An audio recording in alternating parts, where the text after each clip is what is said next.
প্রথমেই বলি আজকে সকালটা একটু অন্যরকম সকাল, যেহেতু আগামীকাল আছে বাবা মহাদেবের ভোলেনাথের পূজা অর্থাৎ শিব চতুর্দশী। তো বোট ঘাটে আমরা 1 ঘন্টা ধরে অপেক্ষা করার পর শুনলাম যে এখন বোট আসবে না। একটা লাস্ট বোট আছে, কিন্তু তার সময় হচ্ছে 5টার সময়। 5টার সময় সেই বোটটা আসবে। 5টা পর্যন্ত অপেক্ষা করার মতো সময় আমাদের হাতে ছিল না, ওই জন্য মাঠের মধ্যে রাস্তা ধরে চললাম মামার বাড়ি যাওয়ার উদ্দেশ্যে, কারণ মামার বাড়িতেই হবে শিব পূজা।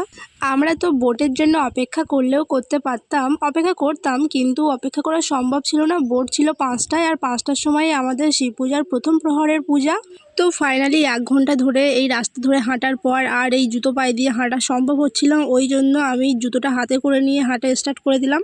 মাঠের রাস্তাটা তাও অনেক ভালো ছিল, কিন্তু এবার মাঠ পুরো ফাটল ধরে গেছে।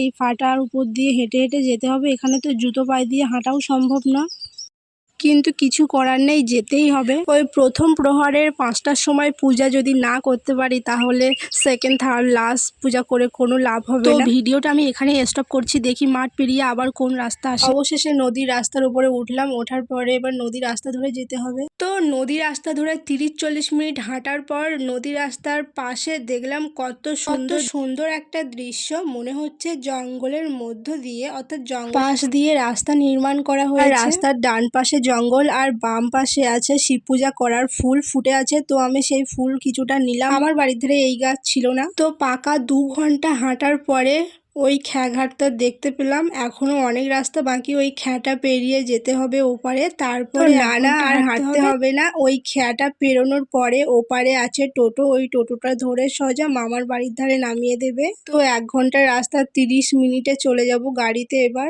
আর কোনো চিন্তা নেই। লাস্টে ফাইনালি উঠে পড়লাম গাড়িতে। তো ভিডিওটা এখানে অফ করছি। টাটা, এখনকার মতো টাটা, দেখা হচ্ছে মামার বাড়িতে।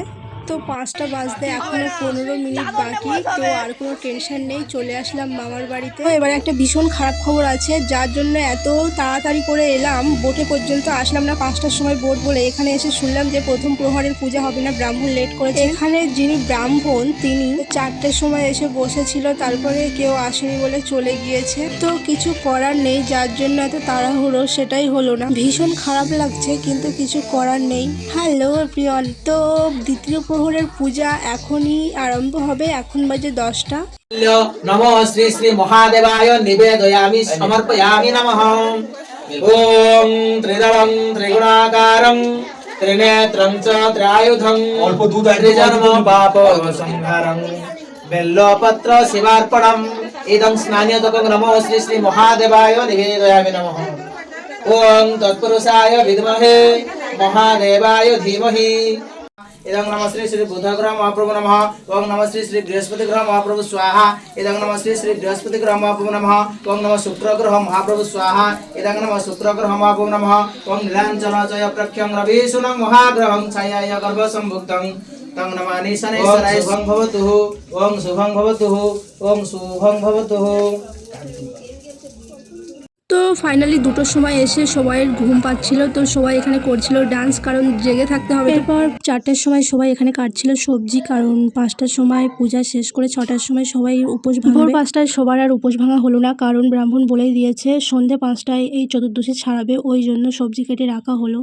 এখন রান্না হবে সেই সন্ধে। আজকে যেন সবগুলো কেমন উলটপালট হয়ে যাচ্ছে, কারণ সন্ধে পুজো মানে প্রথম প্রহরের পুজো ছিল 5টায়, সেটা হলো আবার 6টার সময় রান্না হবে বলে সবাই 4টের সময় সবজি কেটে রাখলো। যেহেতু 6টার সময় সবাই খেয়ে উপোসটা ভাঙবে, খিচুড়ি রান্না হবে, তো সেটাও ক্যান্সেল হয়ে গেল। তো টানা 2 দিন সকলকে না খেয়ে থাকতে হবে। তো এখন বাজে 5টা। তো 5টার সময় 4 প্রহরের পূজা শেষ হলো। চারিদিকে তো কুয়াশায় ভরে গিয়েছে। শেষে একটাই কথা বলার, শিব পূজার ফার্স্ট টু লাস্ট কেমন লাগলো ভিডিওটা অবশ্যই জানাবে। টাটা।